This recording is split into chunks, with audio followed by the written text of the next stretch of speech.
monthly real estate trends call. Really appreciate you all being here. I'm Nick Elder, head of investor relations at Ironton Capital. I'm joined here by Brent Geyer, CEO of Ironton Capital, and Joe Massey with Castle and Cook. How you guys doing? I'm doing great, man. Thanks so much for having me. It's always a pleasure to be here with you guys and be in the esteemed company of the CEO, Mr. Brent Geyer. So thanks for joining me. Thank you, Joe. Thank you, Nick. I'm a pleasure to be here with you both and just enjoying this nice turn of seasons here in Denver, Colorado, where it's finally a little bit cold today. Yeah. Almost ski season. We'll really appreciate you both being here. For those that are joining, we've got a chat box on the right-hand side. Everybody can see your questions. We can see your questions, obviously, so we'll try to address them as they come in. So feel free to just fire away, and we'll work to handle those questions in a timely manner. So we've got a lot to review today. With that being said, I'm going to just kick it over to you, Brett, and have you lead the charge here. Awesome. Let's get started. I hope everyone's doing well today. I'm sure many of you would like to know how to analyze whether real estate prices are poised to drop. How many want to examine how fluctuating mortgage rates might impact the market? We've got the man right here to talk to you. He's been getting warmed up for that question. Right. How many of you want to forecast future pricing trends in the apartment market? Having a deep understanding of these national trends is what allows so many great investors to make consistent profits. And regardless of whether the market is going up or down, that's why we're here today. We'll have time to take your questions live. Nick mentioned there's a chat on the right. Feel free to throw them in there. Here's the problem. Too many of the prospects are making their decisions based on what they hear on CNBC, what somebody told them when they're in line at the coffee shop. You guys have heard this before. You know exactly where they're getting their information, and it's not always accurate. They're not aware of these cycles of real estate investing, nor the trends across the nation, let alone locally. And it's not your fault. Few clients have the time to dive deep into these numbers and trends. So as you listen to me now, my intention is to help you fix that problem, allow you to take some action. First, what are the national trends? Hey, Nick, can you help me with advancing this, please? Thank you. There we go. They are simply the key indicators that allow us to determine whether it's time to buy, sell, or hold real estate. So that we can make our decisions based on hard data, not on hot tips, not on our gut. Gut's not bad, but it's better when you feed it with data. So we all know knowledge is power, and that's exactly what we want from you here today. The power to know when to act. Make sense? Awesome. Because time is now. Take that power in your own hands. So I'm going to show you some current case studies and hard data today. None of that is to be interpreted. Oh, here we go. None of that's to be interpreted as any type of claim, implied or otherwise. In fact, if you've been with us before, you've seen this love letter from our attorneys. I'll keep it nice and short. Ironton Capital is not a financial or investment advisor. We do not promise or guarantee any income or particular result from your use of the information. Your use of the information contained herein is solely at your own risk. In short, results are up to you. I can only show you how we analyze the numbers, what's working well for myself and others. Your success up to you. Sound good? Awesome. Now, if you haven't been following us for a while, here is a mercifully short introduction of who we all are. Your Castle Real Estate, largest independent brokerage, 750 agents and 6 offices, active since 2004. Most of you who have been in the Denver Front Range have hopefully seen the signs or encountered one of the agents somewhere. JPAR, founded in top 11 by top producers, known for the star in its logo. Consistent mission to affiliate and cultivate superstars of the real estate industry. Again, same kind of thing of having knowledge and sharing knowledge. For the Ironton Capital, our investment team is myself as CEO. I come from an accounting and development background. We have Mr. Richard Landry, who is an ex-Goldman Sachs and guy, and he's really what you would call a quant. He's a numbers and models guy and does a fantastic job on that. And Lon Welsh, who is our founder and third member of the investment committee. Lon's got a wealth of knowledge, both from his time leading Your Castle Real Estate as well as a private investor. Summary points. So we've got prices up slightly in 2023 and 24. Buyers finally more likely to say they want to buy. Sellers agreeing now is the time to sell. we're getting a little bit, Joe, have you felt like we've been frozen for a little bit? Yeah, we have. And we're going to talk on that in a couple slides. But yeah, things have been just sticky. People have what we like to call golden handcuffs, and they don't want to move until they really have to move. But we are seeing that thaw out a little bit. It is so nice to finally see some thaw there in that freeze. Mm-hmm. And again, I hate to lead the witness, Joe, but rates, better than the 8% we were seeing about a year ago. Affordability, as still remains a challenge, but we'll get to some more slides on rates too. I don't want to queue you up too early because I know we'll have a lot of questions on that. We may never get past slide 10 if we start on all those now. But again, we are seeing some rates. I know some of you are probably saying, hey, I've seen 75 basis point drops in the Fed funds rate, and I haven't seen that in my mortgage rate. My man Joe's going to tell you all the reasons why that is. So, and also we've got an outlook for, fourth quarter 24 prices likely to be 2 to 4% higher than fourth quarter 23, volume stable. But again, homeowners in a solid position, and we can, on the buy side, you have a chance to negotiate. So how do you coach your clients on this? That's all on the right. As most of you know, you buy the house, you lease the rate. Joe, I'm sure that's almost probably printed in your house somewhere next to like the live, laugh, love sign. Yeah, that's exactly right. I say that phrase probably 10 times a day. I knew that, and I haven't even been to your place.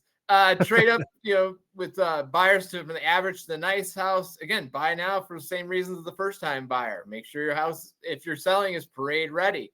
We all know that, in a not so frenzied market as what we saw leading up till spring 2022, you need to have your house better show ready, more of the things done. And again, goes back to that affordability thing. People don't have the money to necessarily go and fix up the things like they used to have with the low rates and stuff like that. So they're much more conscious and value shoppers now. So that pretty much covers the most of it. And like I said, if we don't keep rolling, we will not get there.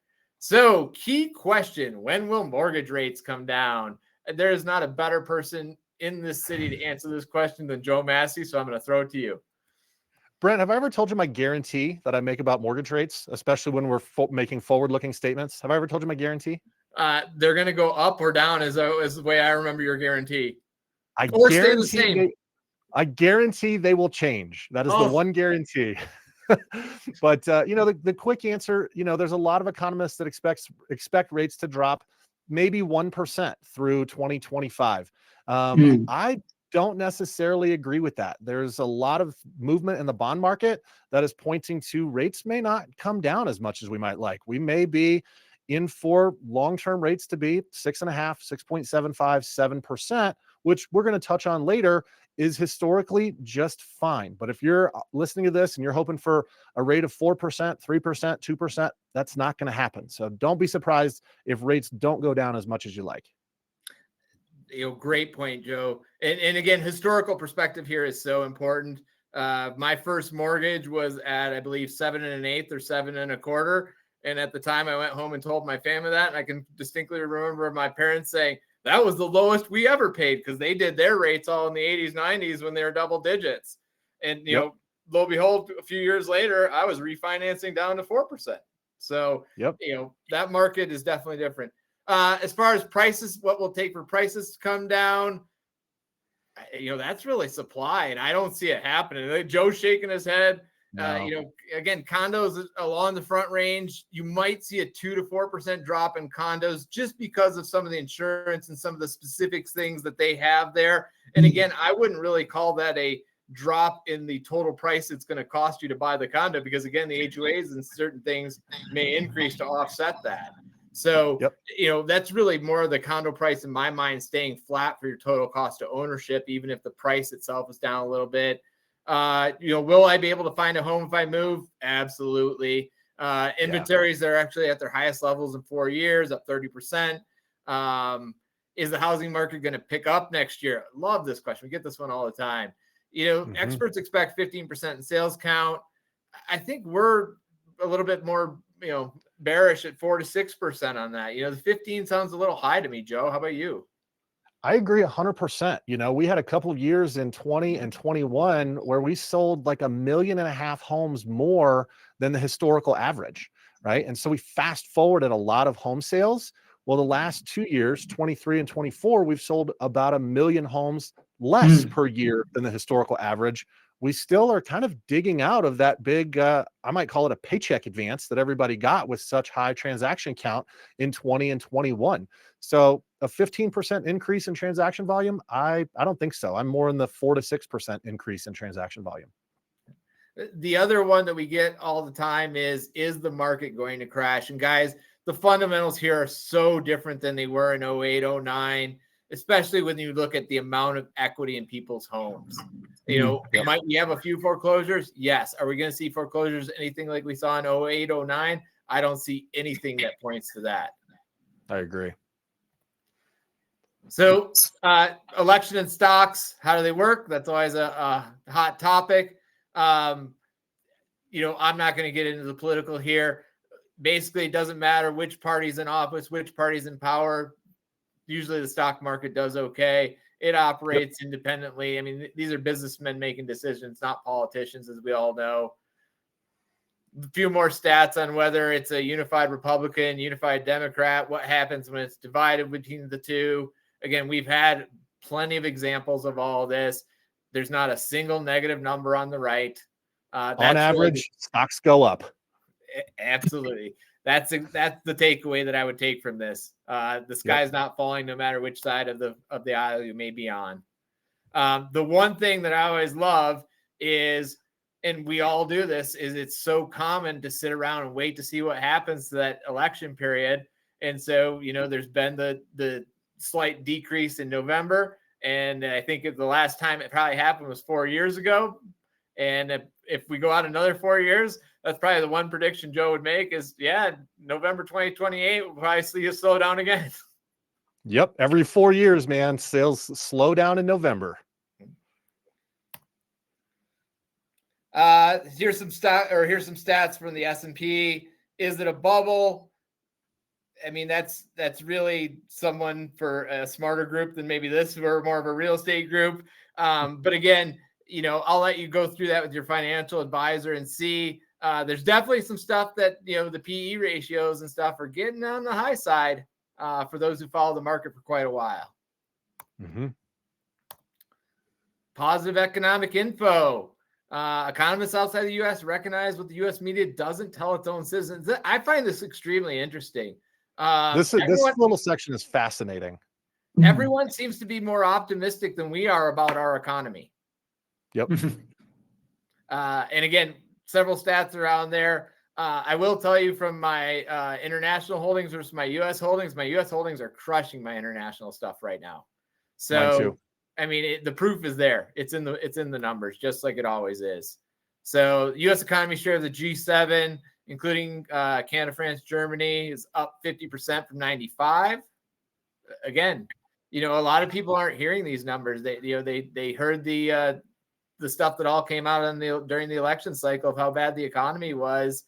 And, you know, some of that's just politics, guys, to be honest with you. You know, we're definitely not in as bad a shape as some of our Euro or Asian neighbors. Are we energy independent? This is another one I love. You know, this one was surprising to me. Yeah, we've been energy independent for a little bit now. You know, and they've really the production's really been increasing. So, you know, this is a great sign for our independence and a great sign for our economy. I agree. U.S. continues to dominate the world's financial markets. Again, one more slide on this, guys, just because, again, it's such a common misconception that our economy is behind or down. And Joe, how many of the guys coming into your office are saying the same thing? Is now the right time to buy the house? Is this the right time in the economy? What do you think is going to happen? I mean, do people feel like they're on firm footing, or are they still looking for it? You know, I feel like there's just kind of general uncertainty, which has improved over the last 2 weeks. But I'll tell you, I had a really interesting conversation with a woman at the elevator at my apartment complex today. She, was asking me what I do. I said, I work in the mortgage business. She goes, "Oh my God, I need to buy a house. Is it a good time to buy?" She goes, "Because I get a lot of conflicting information." I gave her my card. I said, "Give me a call, but it is a very good time to buy. Regardless of what you see and hear out there, there is a ton of inventory. It's a great time to buy. As long as your personal economy makes sense to buy a home, don't worry about what's happening in the national economy because it doesn't really affect whether or not you should buy a house." So I get that question, but it really comes down to the market indicates it's a good time to buy. And if it makes sense for your personal economy, don't worry about what's happening with the national economy. I mean, that's Joe, wanted to expand. I wanted to ask you a question because we've got people looking for primary residences. We've got people looking for investment properties. So does your answer remain the same for both categories of people? For investment property, yes, but you're going to have to swallow negative cash flow or you're going to have to put a lot more money down.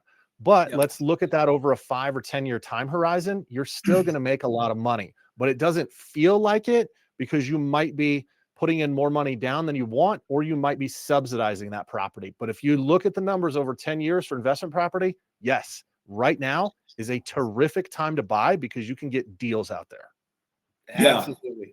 And again, to add on to that, for a lot of our investors on the call, I mean, Brent, you and I we're looking at apartment deals all the time with where the interest rates are at.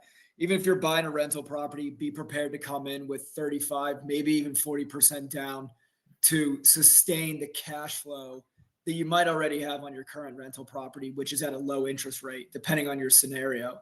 So be prepared for that. But as Joe, you always say, the rates will come down.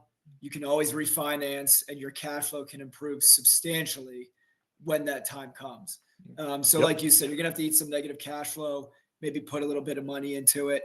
But over time, I think that the economics of that will improve. Mm-hmm. Hey, Joe, just a quick question for you. For the people who do have to, and I get what you're saying, for the people who are coming to the table and putting in that little bit of extra cash flow or equity a month, does that represent more than their principal payment or less than their principal payment typically? Probably right about the same as the principal payment. That's a really good question. I've never looked at it from that point, but I'll bet it's right about the same. And I could actually, if anybody on the call is interested, if you're thinking about buying an investment property, call me. We'll walk you through the details of if you put down 25% and you have negative cash flow, here's what happens. If you put down 30, 35, or 40% and get to positive cash flow, here's what happens. Here's the crazy thing, guys. The math works out better with negative cash flow. That negative cash flow, I call it deferred down payment because exactly what you just said, Brent, the money you're putting in is basically principal reduction, pretty close, maybe a little more, maybe a little less, but you're just reducing the principal and you're still getting all of the other returns of owning property. So this is such a great question. Maybe we should even do a webinar on that, of analyzing what happens with various down payments and does it make sense to buy with negative cash flow? And the crazy thing, yes, it does. Yeah. Well, I just wanted to bring it out because, again, people hear negative cash flow and they get a negative opinion, but those same people will have money earmarked out of their paycheck to go into a savings account every month for the purpose of kind of building equity. And a principal reduction or sending money to a principal reduction is the exact same effect, but That's you right. have the combined of you're in the market. And when that property goes up, you will participate in the equity growth there as well, which you won't necessarily do in a savings or, another kind of more cash or liquid account. So, you're exactly right. Again, guys, when you hear negative cash flow, that's not necessarily don't just focus on the word negative, because negative cash flow can be a positive, as Joe just pointed out. And I think we just found our next webinar topic. So we will go ahead and forward that up to our marketing team and see if we can't do something with it for you guys. And again, if you have interest in it, by all means, give us feedback on it, because that pushes the ideas over the threshold to come to fruition. Yeah. So I do see a couple of questions there about getting copies of the presentation. Absolutely. They will go out after the presentation. It looks like Nick's already answered that one. Thank you, Nick. You're more efficient than I read down. Wages have grown faster than inflation for most Americans. Again, this is just something that it's hard to feel sometimes because you go there and the prices at the grocery store and stuff are right in front of your face and whatnot. But at the end of the day, those prices are being, whether we like them or not, and I'm right in the camp that I don't always like them, but I have been able to kind of keep up, especially by being a better investor and a more prolific investor, keep up with that inflation. It has not crushed me. I've kept my investments and my income pace from those investments up to be able to maintain it. And again, I think that's a strategy a lot of people are doing. And this is the proof of what I was just talking about. U.S. wealth has skyrocketed. And this was the surprising me, not where you think it would be, Joe. We keep hearing it's going to be at the top. It's at the top. It's at the bottom 50% where we've really seen the appreciation grow. I mean, this is fantastic. What do you think that comes from, Brent? It's a great question. Joe, I'm going to throw it to you. Do you have an idea on where it comes from? I've got a couple of guesses. I don't. I could make up an answer, but it would exactly be that. It'd be made up. So no, I don't know. You tell me, Brent. Again, mine are going to be slightly made up too, but I think it really came from the fact that when you go through a cycle like we did with COVID, where it hits you so fast and it's so unexpected, and a lot of people will it changes their habits.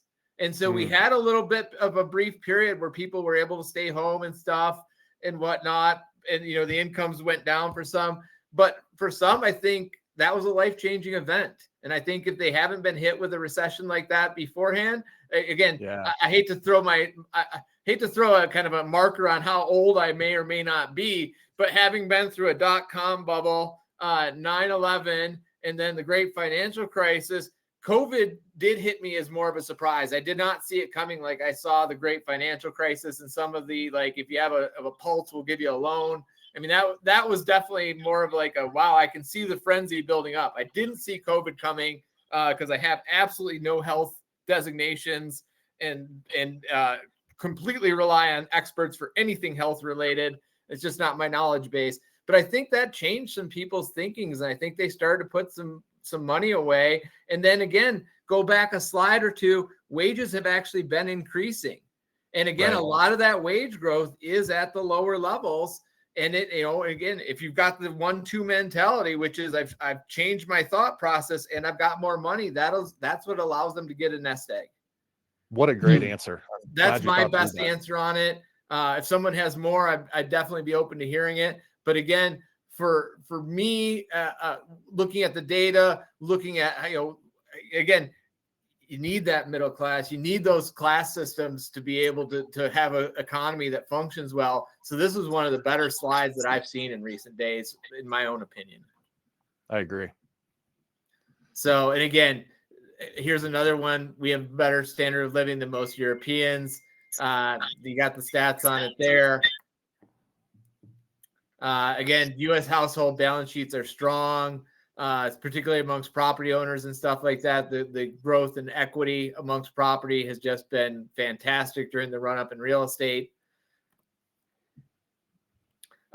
This is always a popular slide. Even and always a little bit debated. Even groceries are getting more affordable. Yeah. So this one's crazy to see. How long do you have to work on average? How many hours to afford a week's worth of groceries? And while we've experienced high inflation in grocery prices, the wage growth has actually outrun it. And that's that steep drop off on the far right, that you actually don't have to work as many hours on average to afford groceries as you did 3 or 4 or 5 years ago. And, I really want to drive this one home for those of you who may have teenagers in the household like I do.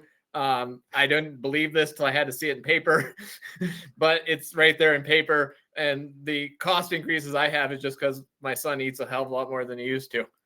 That's not represented on the slide. That is not represented on the slide. That goes back down to consumer confidence. Right. So, Joe, again, we were just talking. I think you just said that, the people coming into your office seem to be more and more confident that this, can you give us a couple examples or any thoughts there? Exactly what this slide shows. People are feeling like, okay, a 6.5%, a 7% interest rate, that's here to stay. I'm really uncomfortable in my apartment. I'm tired of hearing the neighbors upstairs, the neighbors next door. I'm ready to buy a house, and I'm more confident in my financial situation right now than I was a year ago, 18 months ago, 24 months ago. And that's leading to what you see on the far right-hand slide. Confidence is improving. And if you look at the bottom there on the far right, when is that? The middle of 2022. That's when interest rates really started to increase. All right. And so confidence was really low when rates started going up. Confidence is improving because people are realizing, hey, a 7% rate, it's not the end of the world. Historically, it's still very good, and I still need to buy a home. Yeah, I would agree. The key word here is stability. They've seen stability, and we felt a little bit of stability for a little bit, and I think it's starting to show in the consumer confidence. And it absolutely, going back to 2022, would we hit a soft landing? Would we hit a recession? I mean, that for me really is what kind of drives that valley there. Something I want to add, if you can go back just one slide, Nick.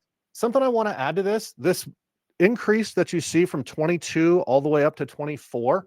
I'd like to think that we played a large role in that by educating people that the world is not ending.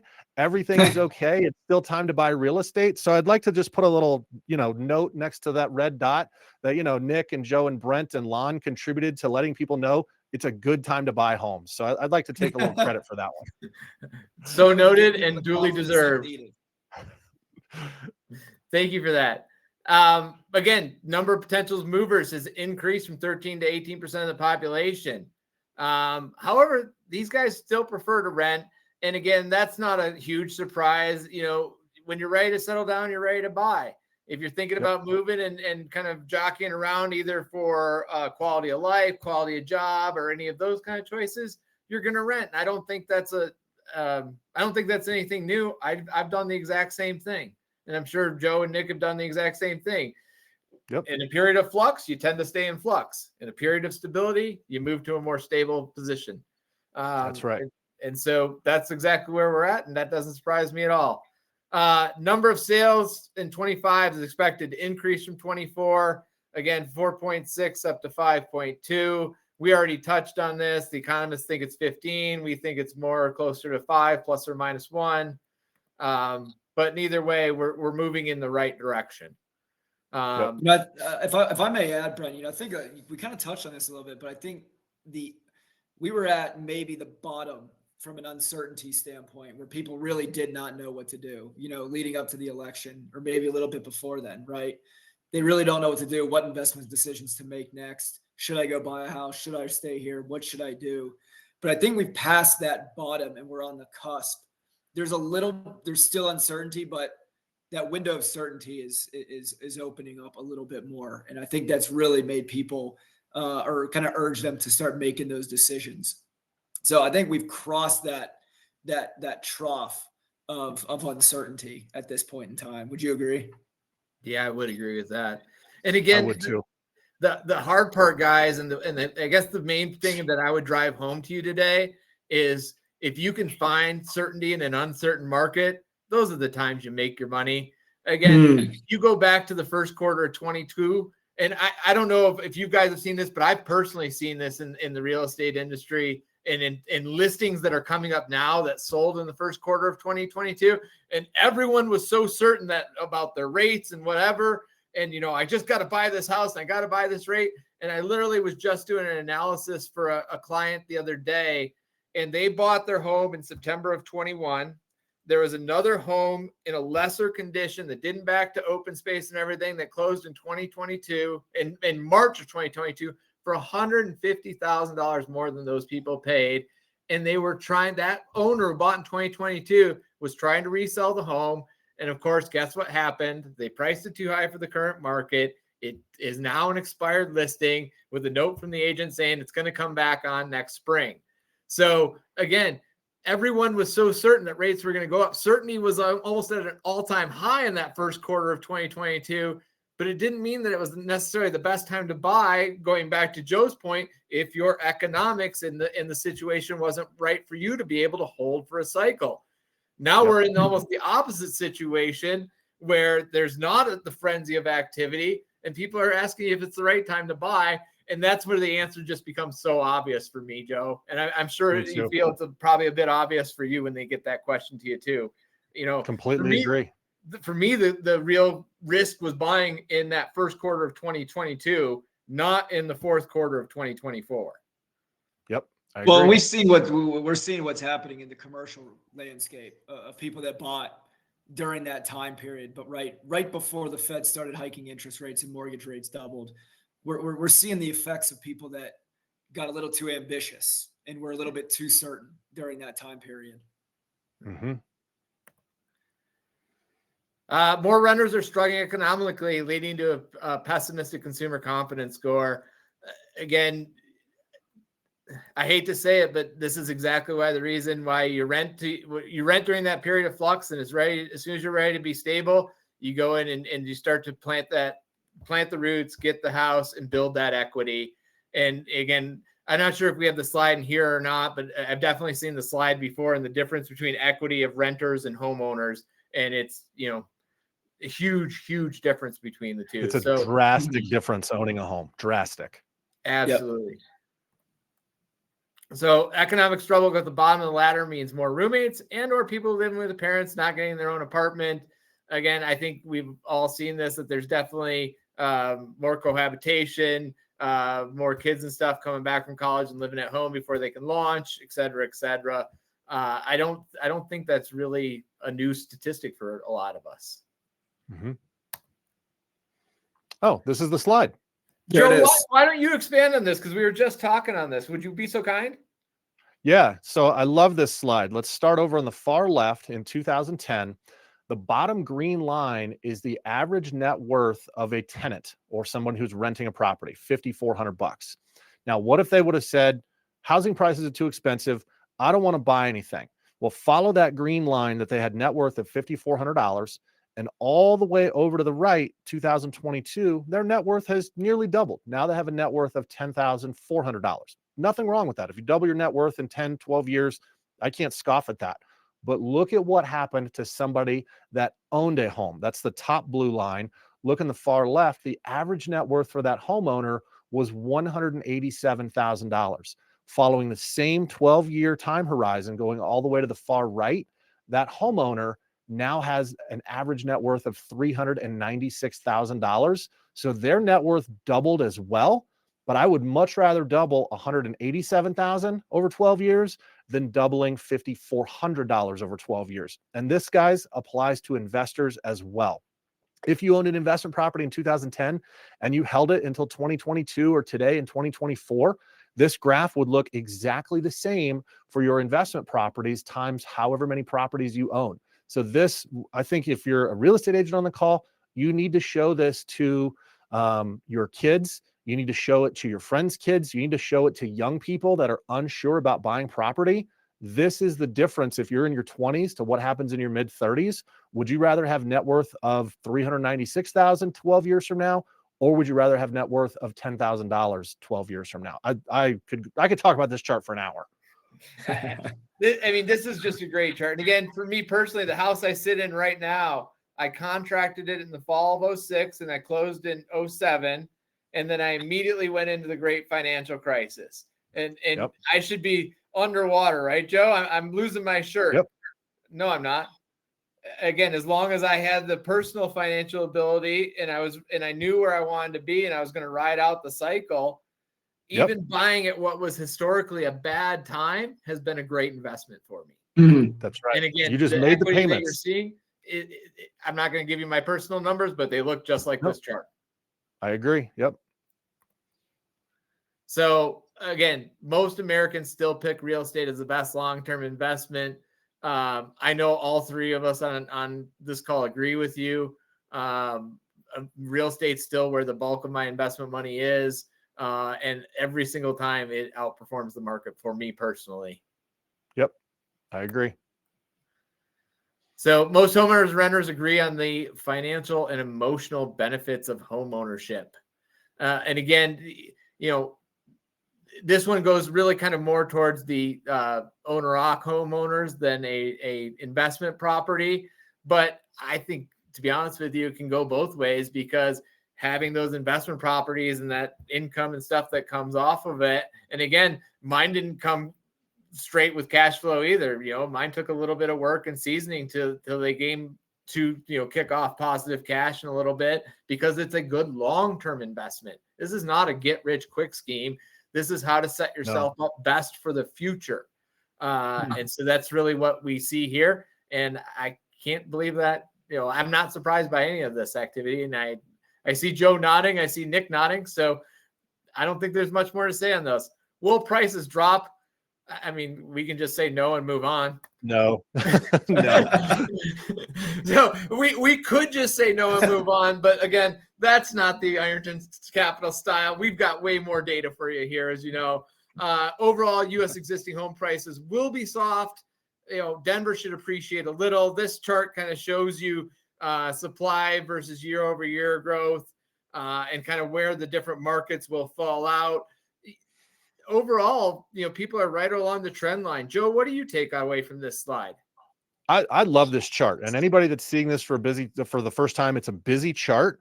But let's just look at Cape Coral, Florida, over on the far bottom right. There's 8 months of inventory, and their year-over-year price change was -4%. So they did truly see decreasing prices and decreasing values in their market.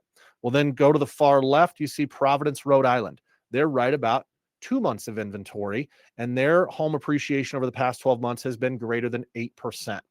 So there is a nearly direct correlation with how much inventory do you have on the market and what will happen to home prices in the future. And right in the middle, my favorite market, Denver. We're right at 4 months of inventory, and that has led to 1 to 1.5% appreciation over the past 12 months, likely to continue. We don't see any signs that we're going to suddenly become Cape Coral, Florida, and have 8, 10, 12 months of inventory. We also don't see any signs that we're going to suddenly become Providence, Rhode Island, and only have 2 months of inventory. We're going to cruise right along in the middle with no major peaks or valleys in inventory, no major peaks and valleys in home price appreciation. So I love the fact that I'm in Denver and we cruise right along in the middle. There's not a lot of volatility in the Denver market, and this chart brings me a lot of hope for that continued steady growth of the Denver market, which is where I hold a large chunk of my real estate assets. That was really well done, Joe. Thank you very much. Thank you. Overall, new home prices will be soft. I think we've said that a couple times now. Since mortgage rate buydowns will be cheaper for builders, profits will increase even though the prices are soft. And again, Joe, do you want to touch real quick on mortgage rate buydowns and how that would work for the builder? Yeah, it's kind of complicated, but when you're buying a home and the builder says, hey, we're going to give you an interest rate of 3.99 or 4.99, what they're doing is paying a premium to the mortgage lender to buy down your interest rate for that. And here's why they do that.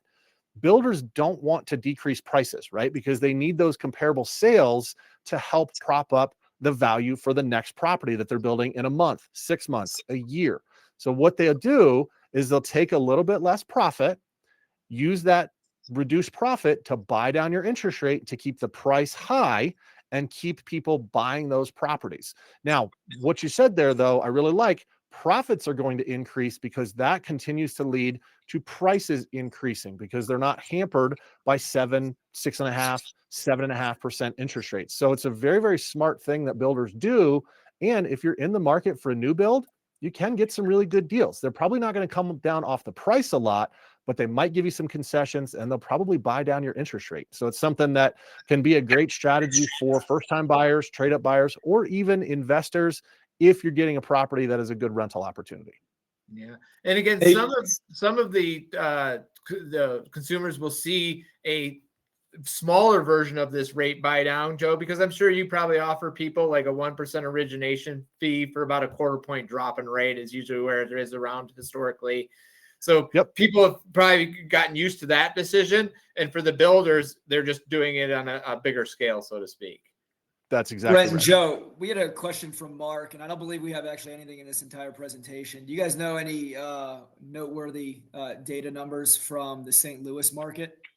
Let's go back just one slide. There's Kansas City, so not quite St. Louis, but I would be willing to bet that St. Louis is represented on this slide somewhere. We just don't have it labeled. Yeah. And I would guess it's one of the light green near Kansas City or near Columbus, Ohio would be my guess, but I'm not an expert. So Mark, the direct answer is no, but I think you'd find it to be pretty similar to Kansas City, looking at 2 to 3% price appreciation based on months of inventory. Joe, I think you're dead on. Kansas City being in the Midwest, it's probably one of those blue dots somewhere. But you're right. I don't see it labeled and we don't have anything specific. Mark, if you'd like to reach out, we will do. Same thing for Milwaukee, because I see that question come through. I don't see Milwaukee labeled on here either, but we'd be happy to get out any information that we may have on those. Again, the purpose here was to more cover trends on a national basis.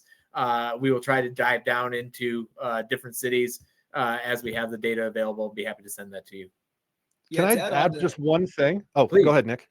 No, I was going to say, to add on to that, maybe some random information. I kind of studied up on the Springfield, Missouri market, and it's kind of consistent, so Springfield much closer to Arkansas down there to the south. But, some interesting information I think aligns quite well with Kansas City. If you look at October numbers in Springfield, Missouri, they had about 4.5% appreciation year over year in October. And what's even crazy, it's a very competitive market, believe it or not, from a single family standpoint, actually. The average days on market's only 17 days, and the typical transaction closes only 2% below list price. So that seems to be pretty consistent or close to Kansas City. I imagine St. Louis is probably operating at a similar capacity, but Mark, you could probably email me and I bet I could pull some numbers for you and get you more concrete data. Same with Milwaukee, Brian, if you want to shoot me an email. Yeah. And one way you could quickly extrapolate a guess is see the gray line that goes right in the middle. That's the correlation line. And if you see where it says R squared equals 0.6, that means there's very high correlation. Perfect correlation would be if R squared equaled 1. Yeah. So 0.6 is very, very high correlation. So if you just look up in Milwaukee, how many months of inventory, let's just make up an example and say it's 5. And so on that bottom axis, you go to 5, and then you go all the way up to that gray line where it's intersecting at roughly 2.75%. That would be your guess projection based on months of inventory using that correlation. Yeah. Probably the last thing I would point out on this slide is not hard and fast, but in general, the markets that we saw kind of the biggest run up during the post-COVID time is the ones where we're seeing a little bit more correction now. Austin, Florida, Austin, Texas. The Midwest didn't get kind of the supersized run up. Their run up has been a little bit more steady.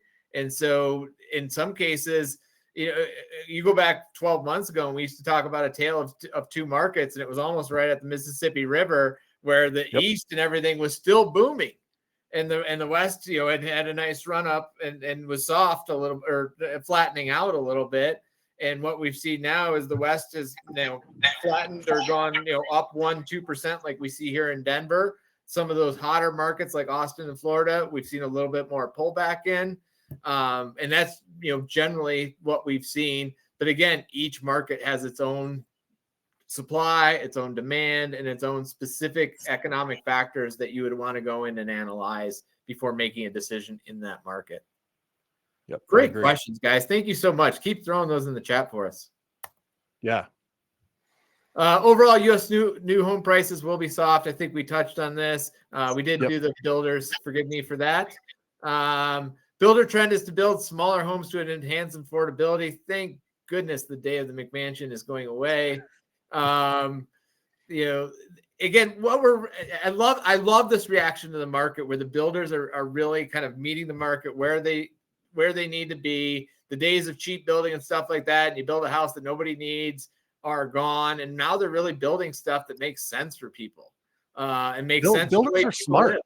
Yeah. Well, and again, having been a developer a long time, I've watched how smart they got because I ran through those boom bust cycles of the .com and a few others. And again, you don't see them getting stuck with land anymore like they used to 20 years ago. Nope. So recently, prices have stopped going up. No shock to anyone, I'm sure. Yep.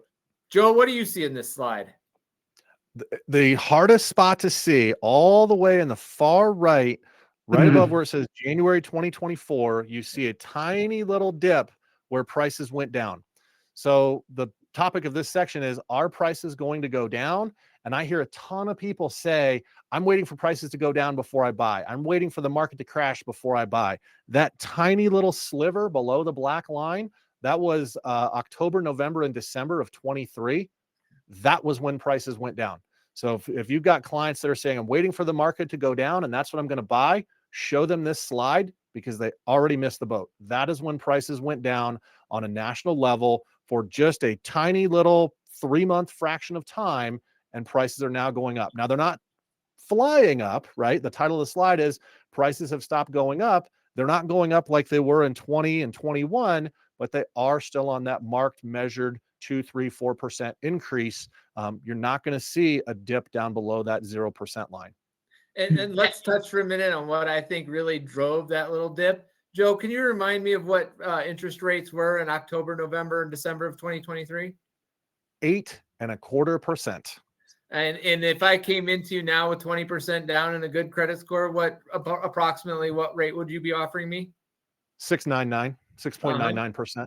And we can see a pretty steady increase after that blip back into the positive, can't we? Absolutely. Yep. There is a true mental and emotional breaking point that we see with rates above 8% and rates below 8%. So that little triangle right there in the bottom right, when home prices decreased, that was the time when rates were above 8%. And that just causes people to put the brakes on and say, I'm going to wait. Yeah. And Joe, just so I'm clear, do you have any data or anything that suggests rates are going back to 8% right now and anytime soon? No, nope. I think we're going to be somewhere between 7.25 and 6.75 for the next 6 months. Yeah, kind of, as the Fed funds come down and the T-bills and stuff stay a little bit higher, the rates can stay a little bit higher. Okay, that all makes sense. Thank you. Yeah. Again, while prices have been stable in Colorado, remember that prices up here are 570% since 1991. Now, I've already dated myself, but I wasn't fortunate enough to buy here in 1991. I came a few years after that and stuck my claim in a small condo in Keystone to get started. This is astronomical, guys. 570% is, those are ludicrous numbers, to be honest with you. Yeah. But again, you see it kind of all across in the Midwest, a steadier rise. A little bit higher on the coast.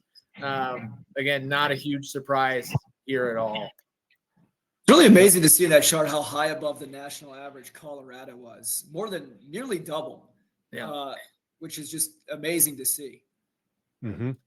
So, what's next? It's clear that California, Illinois, and New York are poised to lose. So some measures show Colorado is going to have slower growth. Other metrics suggest an increase.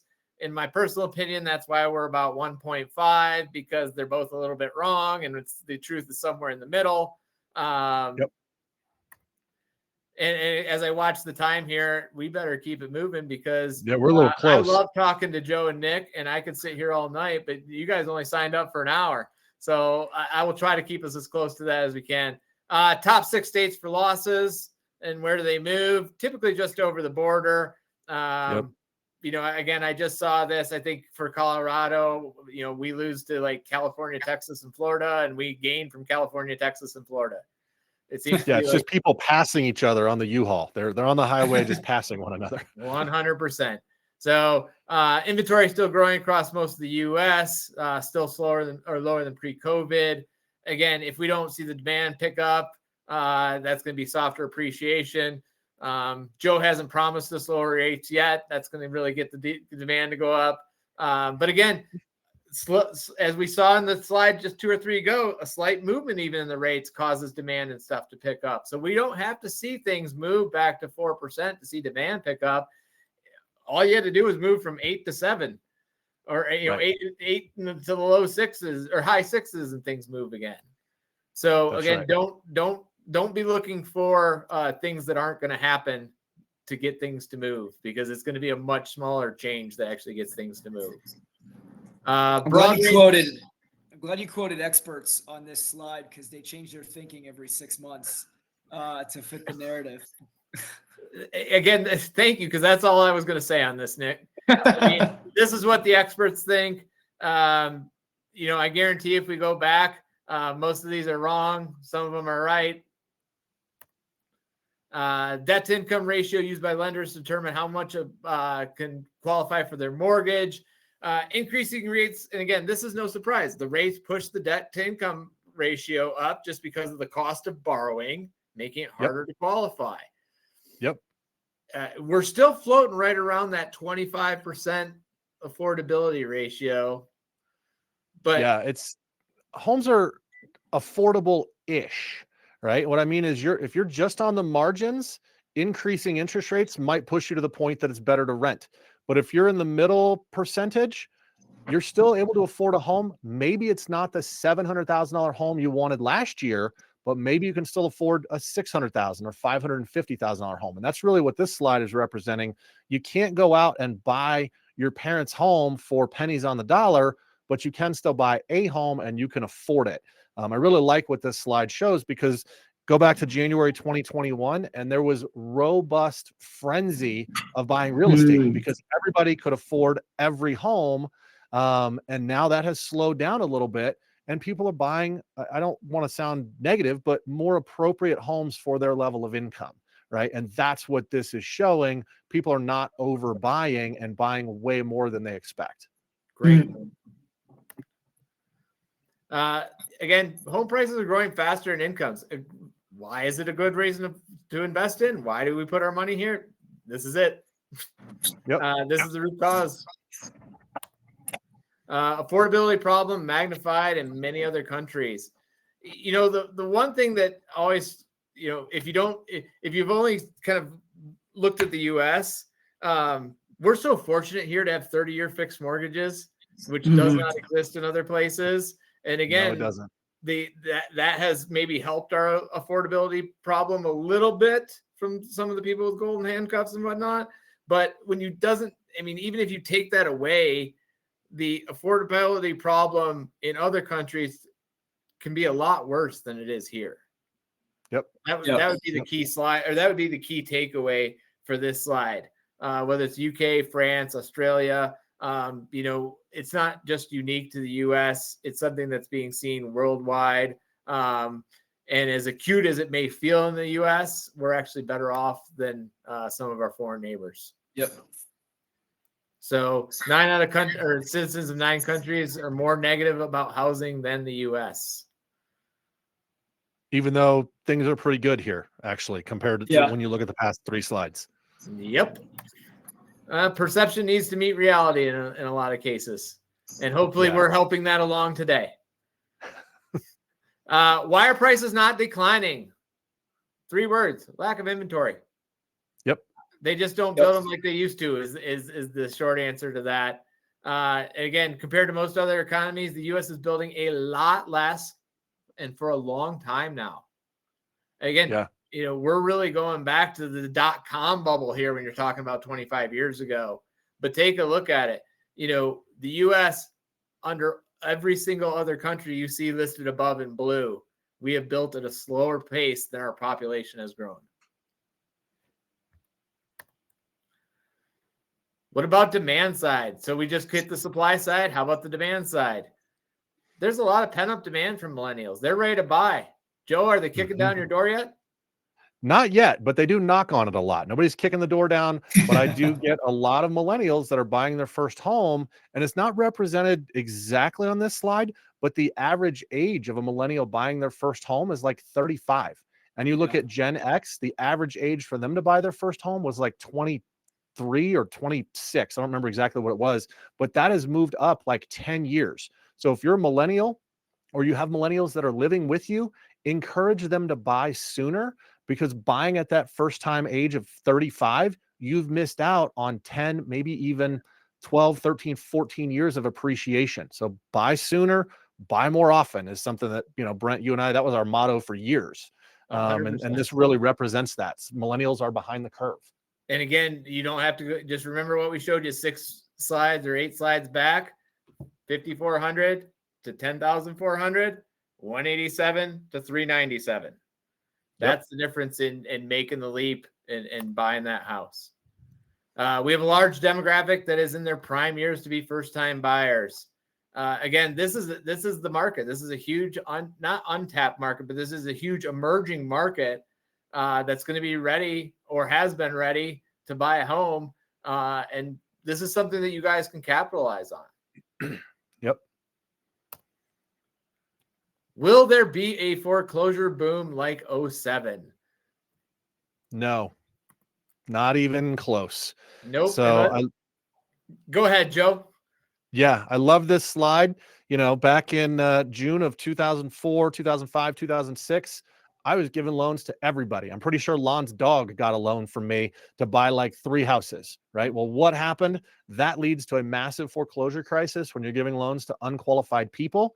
Then what happens? It falls off a cliff and becomes very conservative in lending standards. And all the way over at the far right, lending standards right now are more conservative than they have been in the last 20 years. Now, we're giving out still a ton of loans, but you have to have income. You have to have assets. You have to have good credit. The property's got to be in good shape. So because it's not difficult, but you have to be well qualified, guess what well-qualified people do, Brent?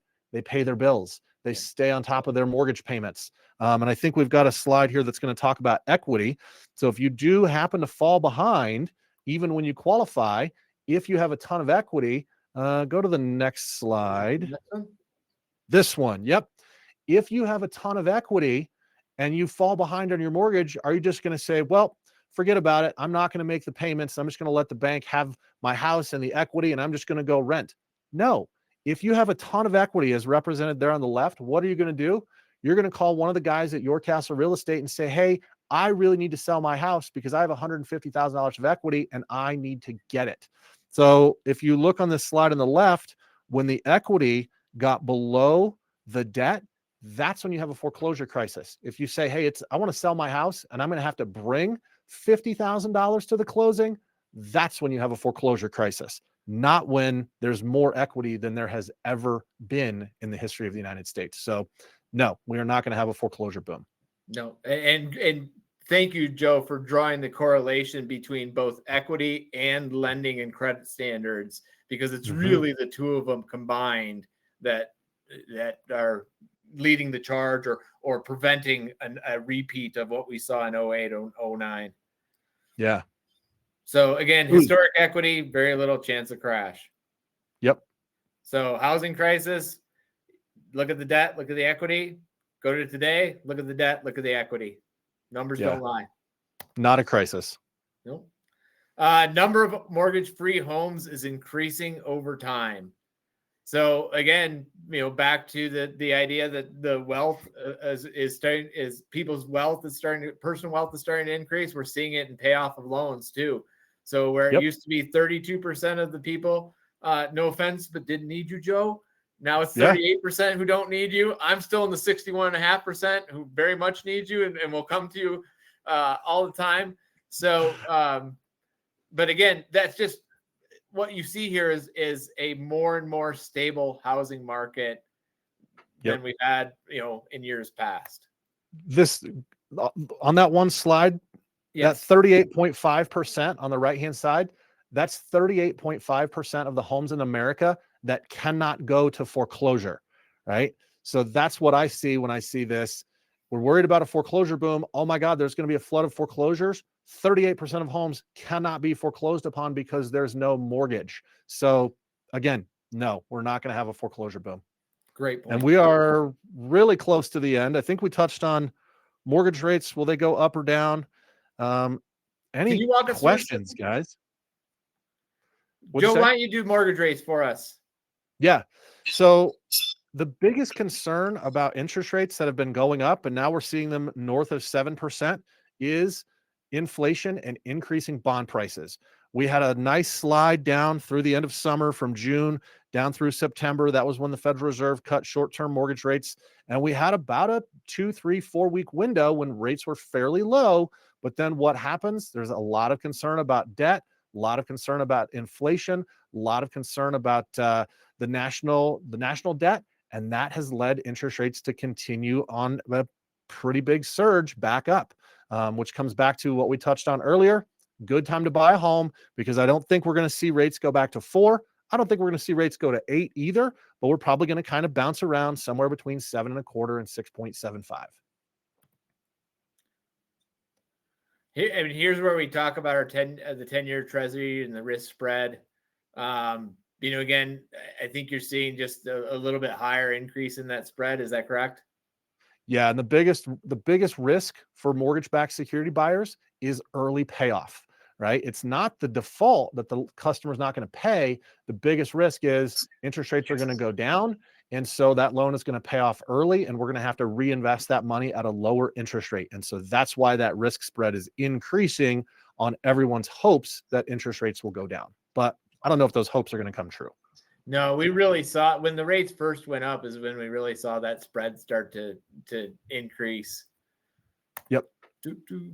Historically, the 10-year Treasury drops from 1.25 to 1.6. Again, more information on that spread and kind of where we were historically to where we are now. We touched on this. Go ahead, Joe. I was going to say, we touched on this. The experts thinks that rates are going to decline. I'm kind of along the green line there, the MBA forecast. That's the Mortgage Bankers Association. I think Fannie Mae and Wells Fargo, the blue and the yellow, I think they're a little too optimistic. I'm a little more bearish on this. I think we're going to be closer to the green line, that rates will be 6.75, maybe 6.5. I tend to agree with you 100% on that one. Here's the historicals. And again, I touched on this a little bit with my parents in the 80s and their double-digit rates. My stuff in the late 90s, much closer to the 7%. But again, 2010, this kind of just shows you where the current at 6.85 is below our 50-year average by almost a full point. Yeah. Not a bad time to buy a house. And again, like we said, buy the house, lease the rate. Yep. Mortgage rate less relevant than it was a few years ago. And again, we saw a record number of people paying with cash, 38.5 versus 32 points, either 1 or 7 over the last few years. And the size of down payments going down. I love this one. Yeah. Parting thought for your clients. Go ahead, Joe. Yeah. In 1971, the interest rate for a mortgage was 7.33%. If you said at that time, I'm going to wait for interest rates to go down, you would not have purchased a home until 1993. That's 22 years that you would have rented waiting for rates to go down. During that time, the value of real estate quadrupled. So if you wait to buy real estate, you may be on the receiving end of this meme 22 years from now. So don't wait to buy real estate, buy real estate and wait. And then, of course, what I have tattooed all over my body, marry the house, date the rate. I really do agree with that. I think now's a great time to buy. I thought it was just a sign in your house. Now you'll have to show me that tattoo some other time. Commercial mortgage rates. We have seen a little bit more ease in the commercial mortgage rate, haven't we, Joe? This is so interesting to me. And the answer is yes. And part of it, there's just not a direct correlation between residential rates and commercial rates. Commercial rates have actually come down a little bit faster and a little bit stronger than residential rates. So if you're in the market for a commercial property, again, might be a good time to buy because prices are a little bit flat. You can get some concessions because not as many people are transacting, and you can get favorable financing terms. So I think it's a really good time in commercial. And you guys look at this 1,000 times more than I do. What do you guys think? We've definitely seen developers and sponsors having an easier time getting their pro formas to work. And a lot of it has been due to decrease in rates. Yep. Or just a little bit more favorable interest environment.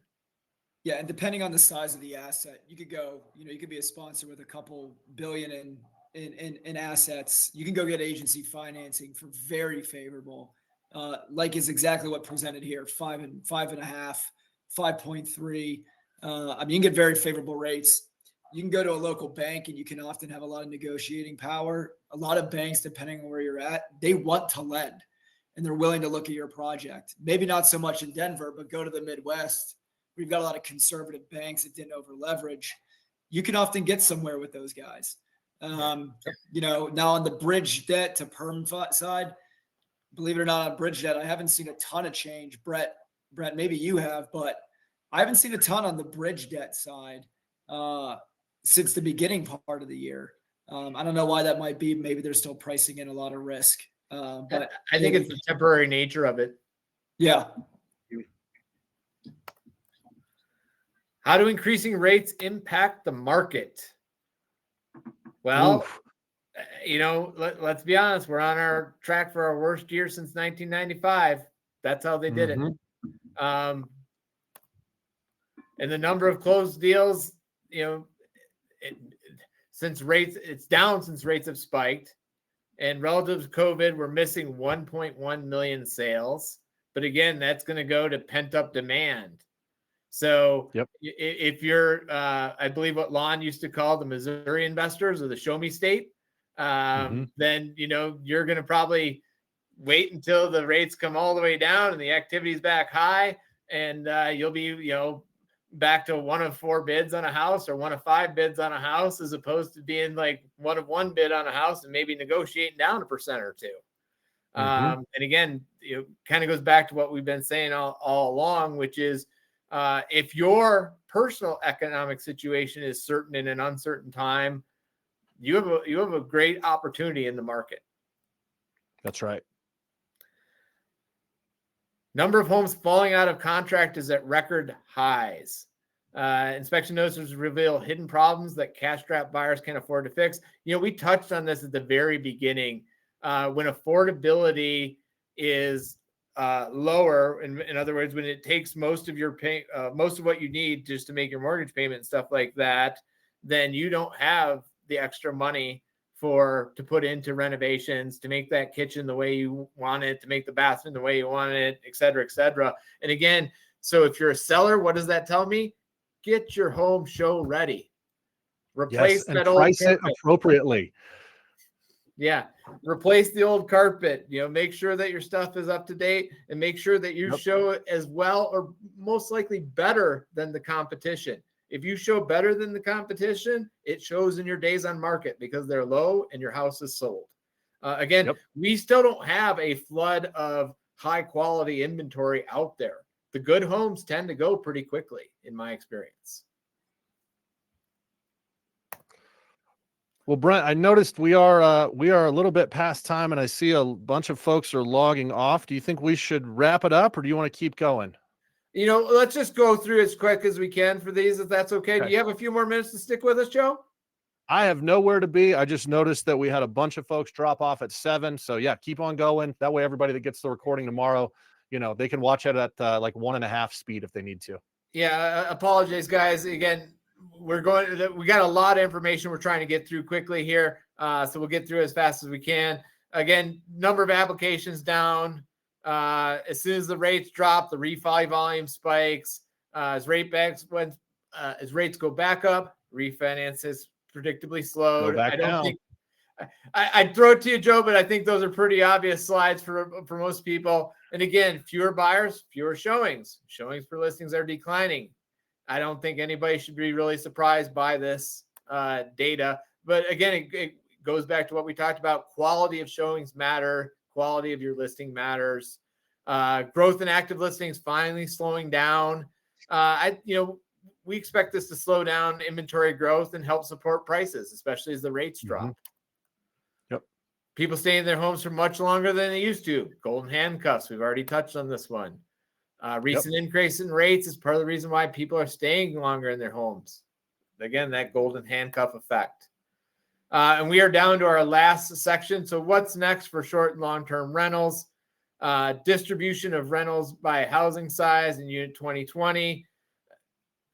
Joe, what do you see here? Or what do you like out of this slide?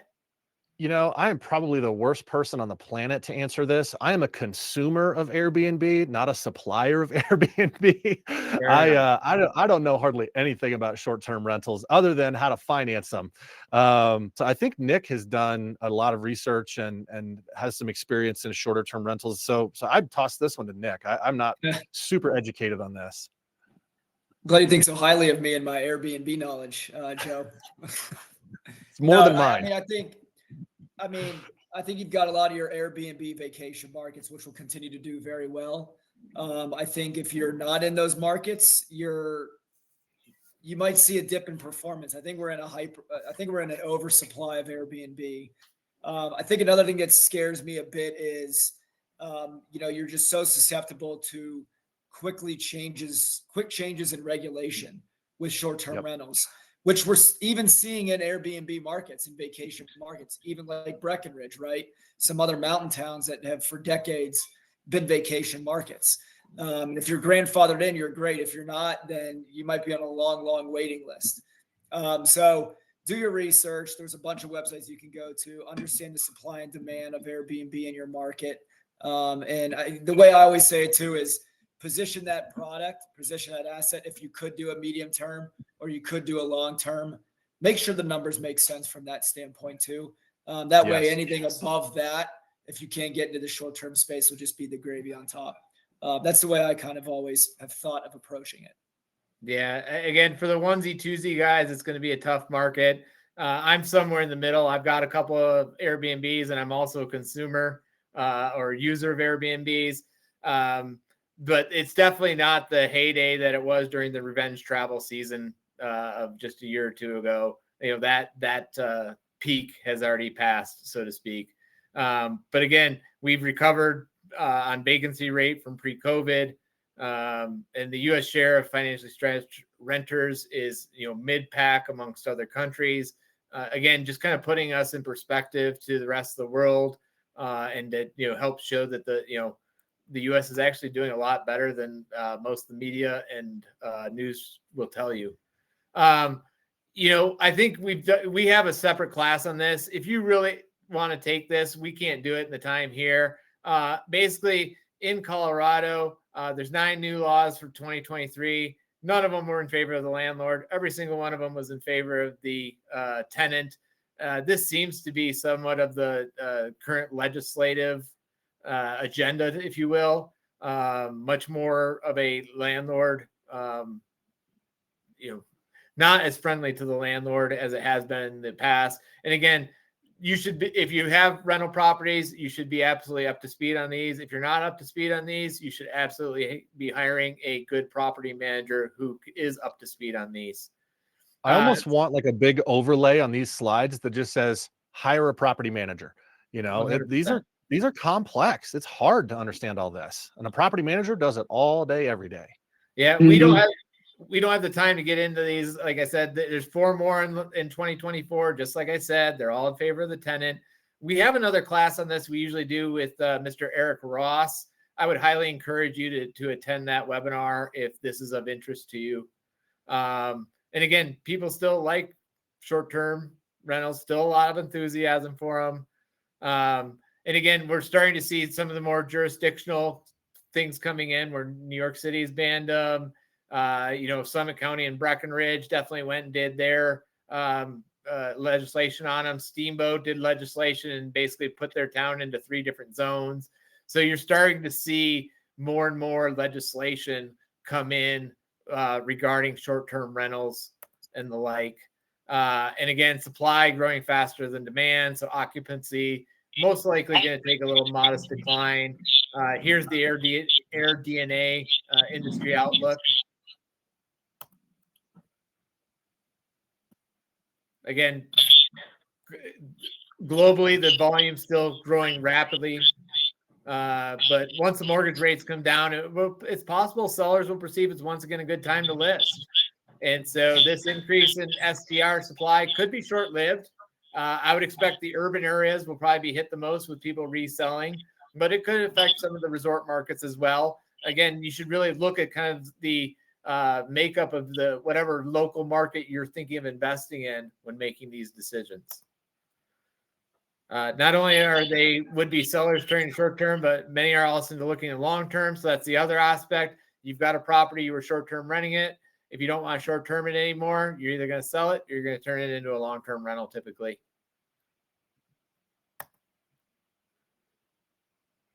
And pressure on rents for a few years.